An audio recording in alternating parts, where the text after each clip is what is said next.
Just like I feel about Deontay Wilder. You know, Uh-huh. he had an off night, and Uh-huh. you know, unfortunately, he lost, and that's the same thing that happened to us. And is your favorite sport? People, some of the fans may not know that boxing is your number one sport. Yeah, And boxing is my favorite sport. yeah, Yeah. favorite sport. Yeah. And yeah, my favorite sport. I used to, you know, my parents used to take me to a Uh-huh. day camp in the summer times when I was about 8, 9 years old. They had boxing there, and I Mm-hmm. used to box all the time. You know, and I never even played basketball. You know, until my parents moved us out to the suburbs, and then when I moved out to the suburbs, you know, kids out there, you know, they go to the country club. They play golf and baseball. You know, cricket, all Gotcha. that shit. But you know, that's where I picked up basketball. And then once I retired from basketball, I said, you know, I'm gonna go realize my dream, and I'm gonna start boxing. And you know, I had 4 pro fights. Ended up being 4-0. You know, but boxing, man, boxing is my first love. You know, I'm passionate about it. You know, I've called fights for Premier Boxing, Mm-hmm. also the Zone. So, and I look forward to, you know, advancing my broadcast career, not only in basketball, but in boxing as well. Yeah. You and I talked about the Deontay Wilder Fury fight, the past one, Hmm. and you actually broke it down and actually sent the stuff over.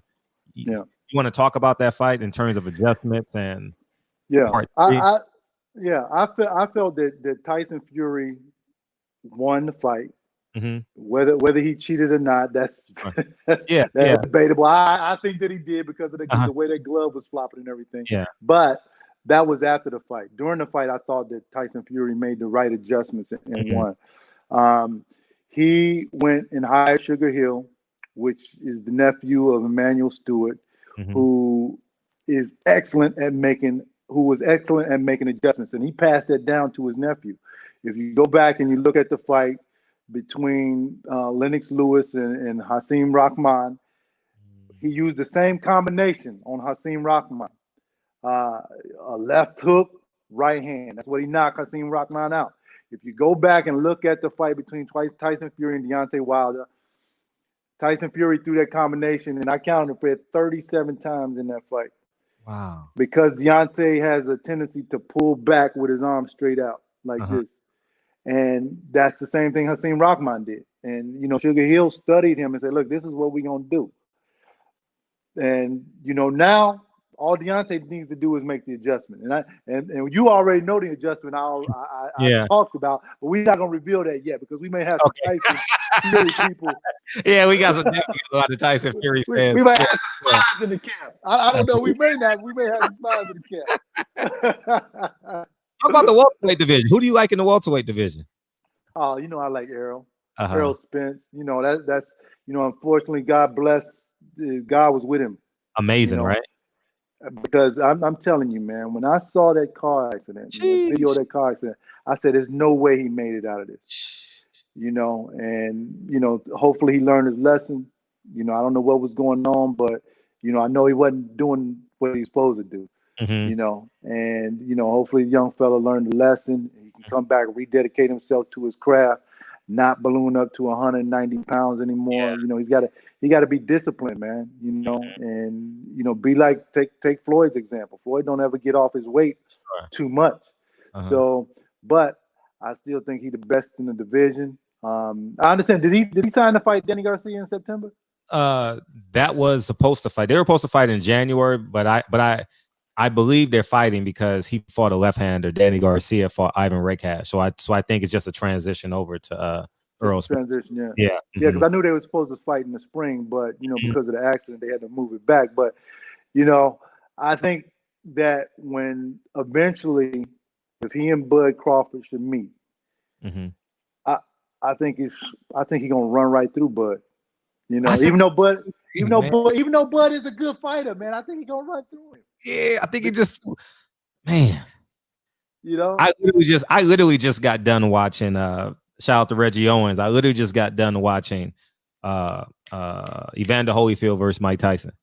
You know what yeah, I mean? I think it's not I think it's like that. You just gonna have the mindset, I'm just gonna walk through you and beat you up. Whatever you Yeah. do, I can do better. They say you're the bully, I'm out bully you. They say you're the better boxer, I'm out box you. You know what I mean? You know what I mean? Yeah. Mix it up. Bully, stay behind the jab, keep a distance. You know, I think Right. you'll. Because Errol can do both styles. I mean, against Mikey Garcia, the smaller dude, he boxed him. Against Sean Porter, he slugged with him. You know, and he against Kell Brook, he did both. You know, and here's the thing: Bud Crawford cleaned out the division at 140. He fought a couple guys at 147, but he hasn't fought the top. He hasn't fought an elite fight at 147 yet. You know. He has not. And until he does that and beat somebody convincingly, I'm not sold on him yet as being the top of the division.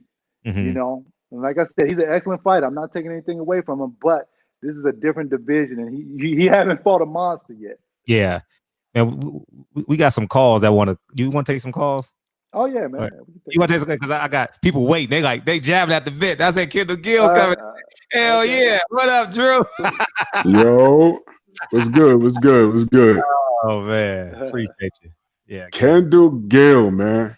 What's good, family? What's happening, man? Yeah, hey, man. How you doing, brother? I'm good, brother. I'm good. Good to finally speak to you. I've been out to Jersey a few times to watch you bust some ass, man. Oh yeah. Yeah, man. I think, in my opinion, you're a very underrated player.